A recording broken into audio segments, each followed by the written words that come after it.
না না এখানে থাকে না যাক আলাদা মূল্যটা করি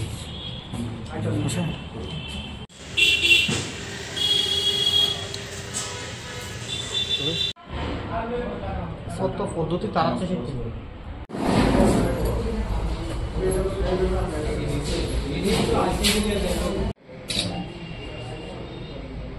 ঠিক আছে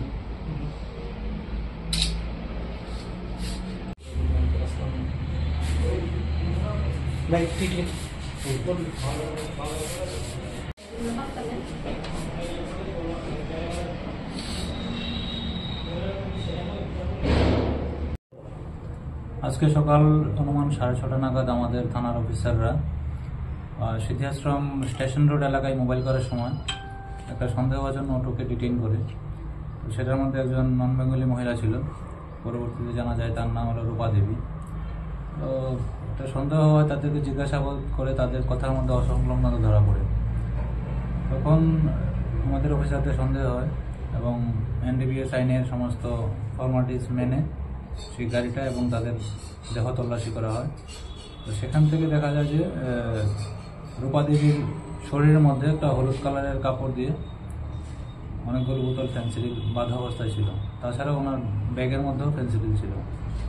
তো ওনার কাছ থেকে আমরা মোট 50 বোতল ফেন্সিডিল উদ্ধার করি এবং উনি জিজ্ঞাসাবাদে স্বীকার করে সে একটা অটো গাড়ি দিয়ে নিয়ে যাচ্ছিল।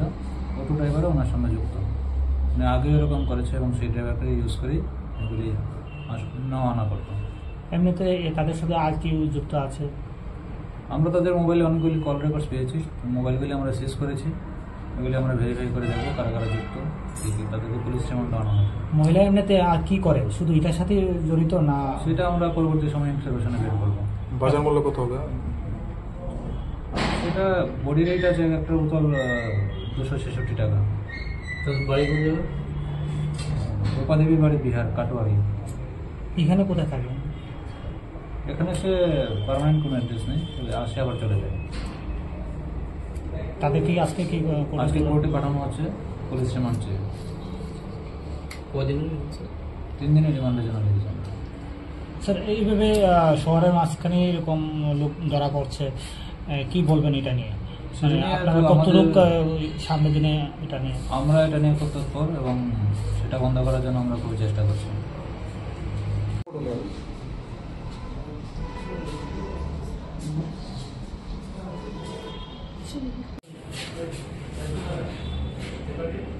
হাসপাতালে বল কাশিলে খুব ভালো না?